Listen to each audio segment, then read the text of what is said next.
Hey guys, and welcome back to another episode of Garage Biljon. In this episode, we continue the work on the Safari and we continue the work on the front suspension. If you remember correctly, in the last episode, we installed this strut. If you didn't see me doing this, I'll put a link up here for you to follow along. But what I said I'll do off camera was that I will install this guy, and I did.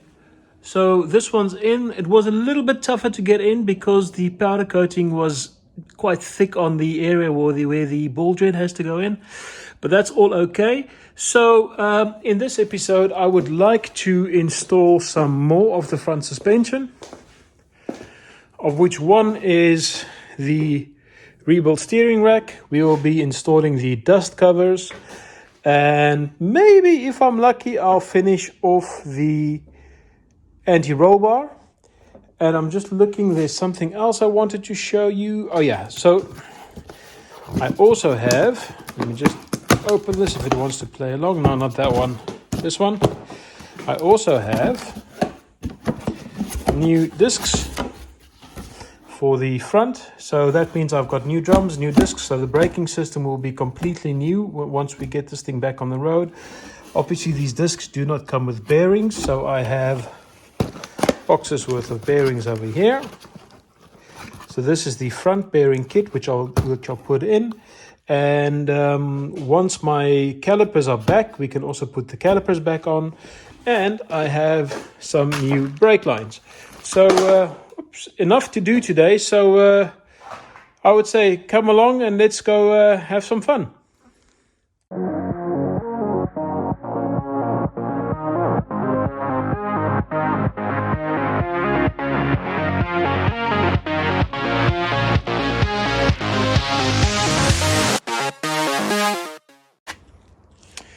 Alright guys, I've got the anti-roll bar here, and it was in the Rustico gel for about a week, and it doesn't seem to have made a huge difference.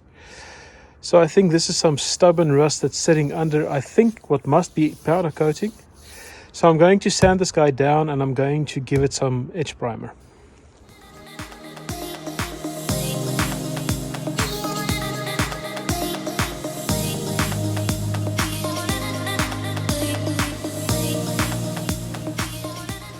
Alright, I've managed to get most of the rust away. It's not 100% gone. I know it's difficult to see on this picture, but there's still some surface rust that's left over.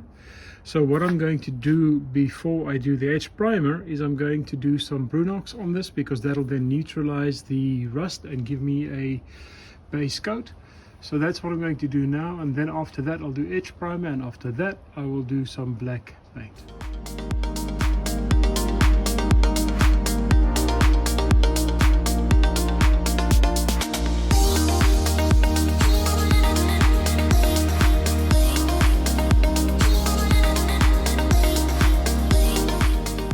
Right, so while the anti-roll bar is drying outside, it's going to take a while because it's really cold. I thought I'll take you through the assembly that you need to do in order to get a new disc onto the spindle, or when you want to replace a wheel bearing, or whatever reason you will be dismounting this for. So let me take you through it all. And of course, like always, Hans is really good with their exploded views, which gives you a bit of an idea of how this whole thing comes together. But let me take you through it from what I've got on my workbench. So the outermost part is this little circlip. This circlip clips onto the speedometer cable, which comes through this cap. And that makes sure that the speedometer cable doesn't pull back. Then you have the clamping nut. And that clamping nut is pushing against the pressure washer. And the pressure washer, again, on each turn is pushing against the wheel bearing. And as you can see, this wheel bearing is made out of two parts. You've got the wheel bearing itself, and then you have this outer race that it runs in. Right, so this outer race then again has to be driven home into this hub right here. That is the front of the disc then completed. Then you have a repeat of the wheel bearing setup on the back. So this is the rear wheel bearing, it's a little bit bigger again, and this is the outer race that needs to be hammered into the new disc. And then you have a dust seal at the back, and this dust seal in turn then moves onto the spindle there, So let me show you on the car itself. So here's the speedometer cable where the circlip goes onto. This is the smaller wheel bearing. This is the bigger wheel bearing. And then that dust cover slips onto this area. This way this all stays nice and clean and doesn't get dirty from driving. So what we're going to do now is we are going to assemble this disc with all its outer races and its wheel bearings, and then we will get it onto the car. Be aware that if you are only replacing the wheel bearings and you're not replacing your discs, this race will still be inside of your disc. And you'll see that there are some grooves in here that you can get to the race. I'll try and get you some focus there.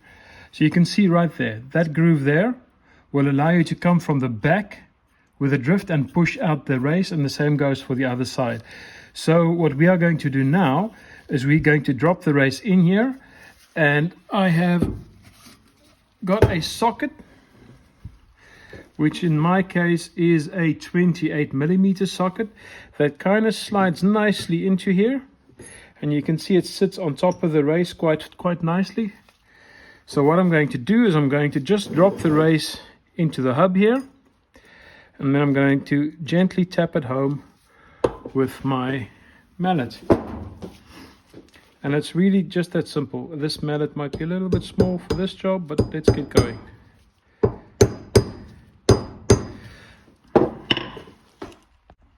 Yeah, it's better with the big guns, I think. I need to be very gentle. Don't tap this hard.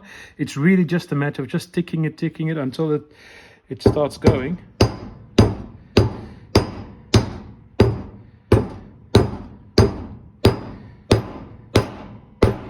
And you can see I'm already almost flush with the surface as I'm sitting now. So I'm just going to keep on doing this. Right,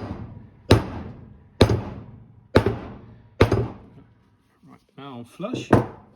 And now this is where I'm going to start using the socket. If you have an impact socket, it would be better, I think, because it's a bit stronger than this. But this should also do the job.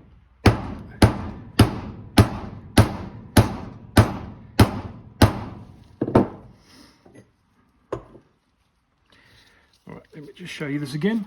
So as you look now, you can see that race is almost seated, but it's not quite there. There's still about 1 millimeter left.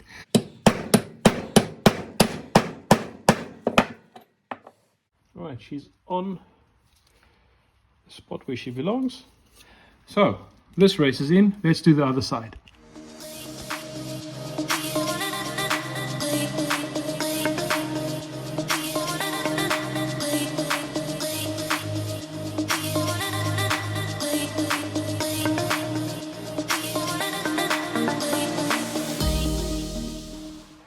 So now that we have the two outer races installed in the disc, the next thing we need to do, obviously, is get this disc on the car. But in order to do that, there's a couple of things we need to get done first. As you can see from the schematic, we need to install the dust cover, which I have over here. It's by the way, there's no left and right. They're exactly the same on both sides. So should you ever miss a cover, don't mind what type you buy. It fits on both sides. But before we do that, you can see this spindle here. This is where the tie rod end from the steering rack comes in. And once I put this dust cover on, it's quite difficult to get access to this area. So what I'm going to do first is I'm going to install the steering rack so that I can pull in this tie rod end, and then I'll get the dust cover on, and then I'll get the disc on.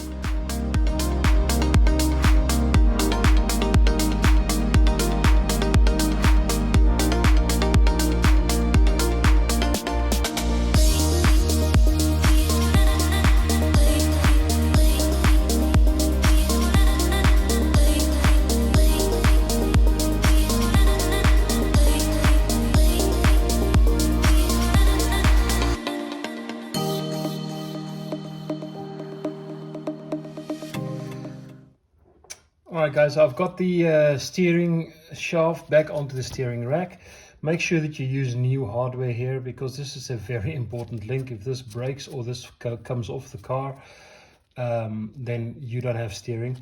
So I use the copper locking nut from Porsche. This does not have a washer, so it's just the copper nut onto a new bolt.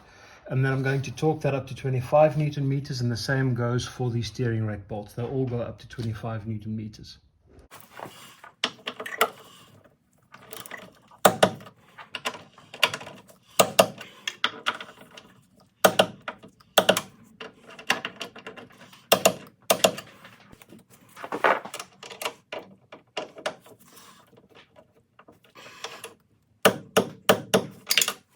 Alright, so that's the steering rack in. Now let's get onto the ball joints.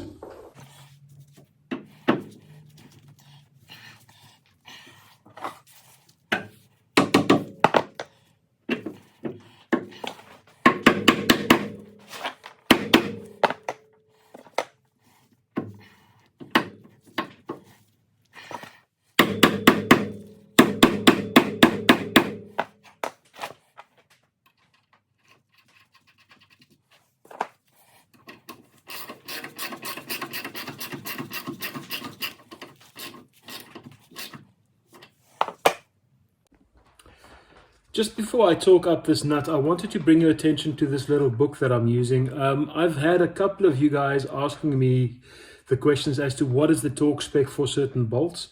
Now, in essence, the size of the bolt tends to give you an idea, but when it comes to parts like this where it has to move, you have to be very specific with the torque that you use. So even though this is a 19mm nut, which you can easily torque up to 100 and something Newton meters, on a steering knuckle, that's not what you want to do. So Haynes has a couple of torque specs in the book. It doesn't have everything, but this has everything that you need to know about a 924. From engine tolerances of the pistons all the way through all the torque specs on all the bolts, even exhaust bolt torque specs. It's got everything in here. This one is German, but you get this in English as well. I'll put a link in the description to one of these books so that you guys can buy one. They're not expensive, and I have this for all the cars that I own because it just helps you to have a quick reference guide in the garage, and it's fairly hard wearing. So I've had this for about 10 years now and it's still in great nick, so highly recommend it. Right, so I'm going to bring this up to 45 Newton meters, which should be more than enough. There we go. Good stuff. Oh, look at that. Perfect. Right, now let's do the other side.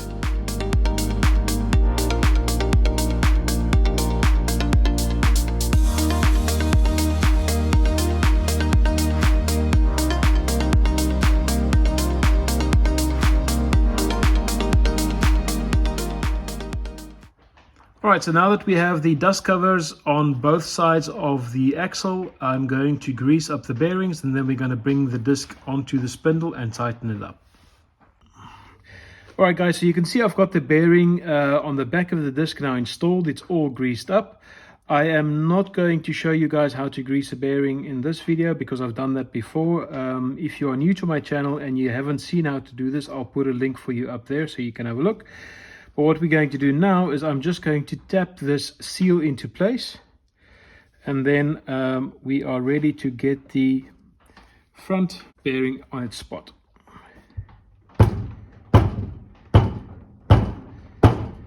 And again, don't use force, just gently tap it into its spot. This is already quite good.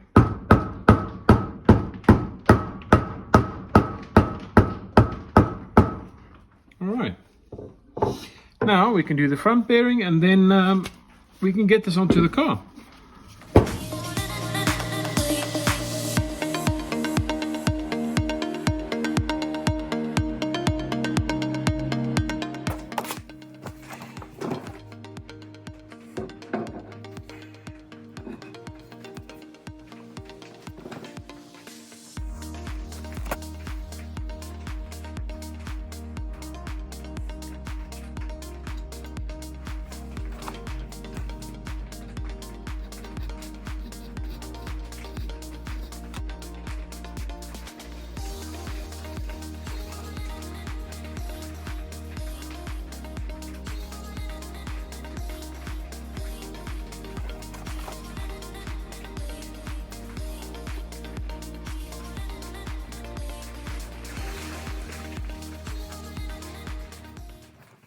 You have to have a little bit of play in the disc. It's minor, but what's most important is that it spins around nicely, and this one is now spinning around quite well.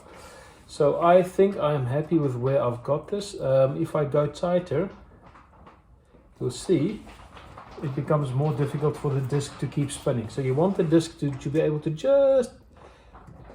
just spin slightly on its own. Then you know you've got it roughly correct. You see, like that. It just needs to continue a little bit. And luckily you can always adjust this once you have finished building the car, because this is just hidden behind the little dust cap. So that's a simple fix to do. So you just tighten up this bolt, and now we need to clean up this disc, right? Because we don't want all this grease that I've now played with on the disc, because then it won't break well.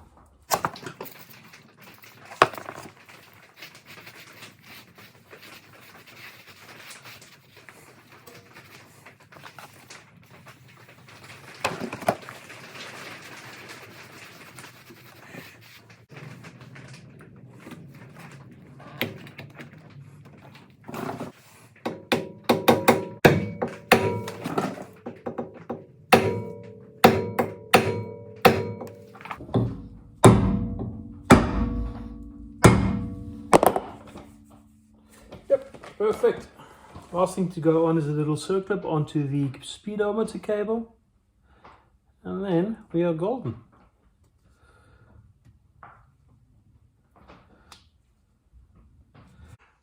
Alright guys, so I've got the front axle now completely assembled on the driver's side, and I've also got the same on the passenger side, all with new hardware. But before I put back the wheels, I think it's time for us to go to the anti-roll bar, which is finally complete. So this has now been fully repainted, and I have moved the Powerflex bushings onto its spot. How I do this is just by putting them in a cup of boiling water for like 5 minutes, and they'll become a bit more malleable, and then you can slide them around these corners. If they are not super warm, they will not go around these corners. So make sure that you've got that sorted before you do that. These are the brackets that have been repainted. I've got some lock nuts and some rings for double security. I've got new cotter pins. This ring has been painted as well. The new rubbers have arrived. They've been installed. So I think before we mount the wheels, I'm quickly going to install this anti-roll bar. And then once that is done, we'll get the wheels on, and then we'll drop it onto the floor.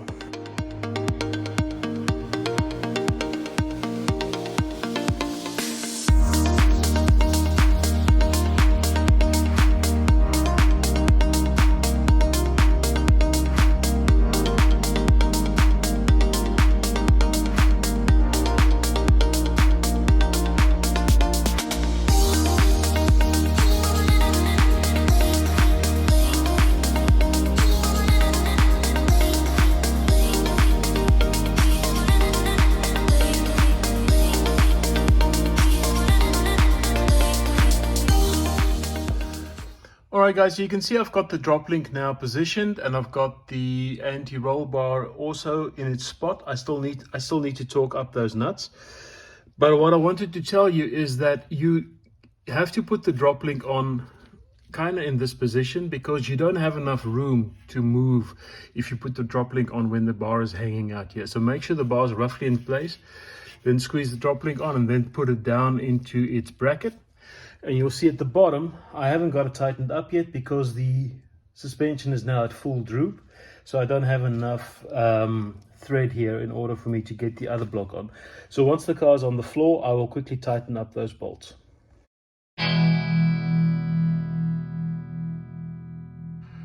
And there we go.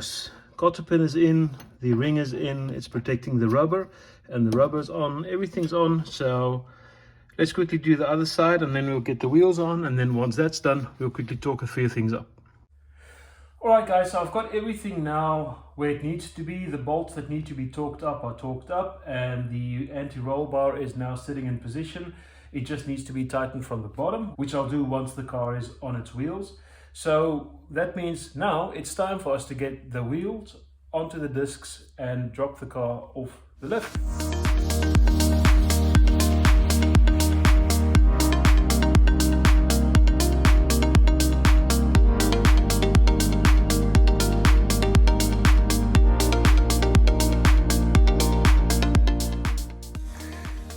Alright guys, the wheels are on both sides, and I guess it's time to drop the lift, but let me show you just how good these wheels now are. Listen to this.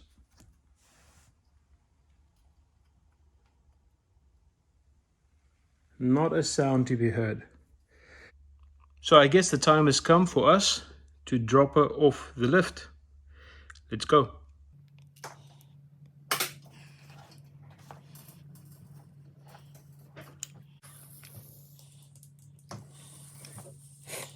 Here goes nothing.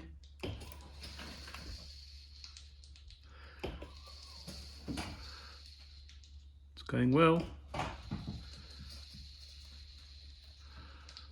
Oh, and she's off.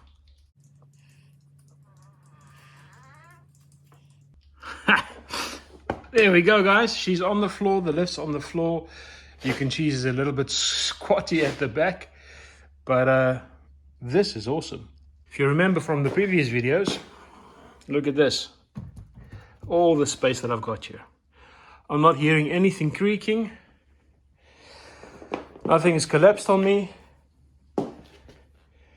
Well, this has been a huge amount of work, and I think this is where I'm going to leave you guys today. There's still some work to be done here, but this is details. I'd also like to thank all of you for watching my 94 Safari build. This has been a long time ambition, and it's great to see that you guys enjoy this build as much as I enjoy making these videos. If you haven't subscribed yet, consider doing so. And if you liked the video, also let me know. And if you have any questions or any advice on this car, I am by no means professional, as you guys would have seen. Please drop me a comment. I do read them all, and I will respond on all of your questions and feedback. Then there's nothing left for me to do other than wishing you a happy new year and all the best for 22. And I'll see you guys next time when I go into uncharted territory with that back axle. I've never dropped a back axle on a 924. Everything else that we've seen so far, I've done before. That is new, so that's going to be a lot of fun, a lot of learning for me, and hopefully I can pass some of my learning on to you. Until next time, goodbye.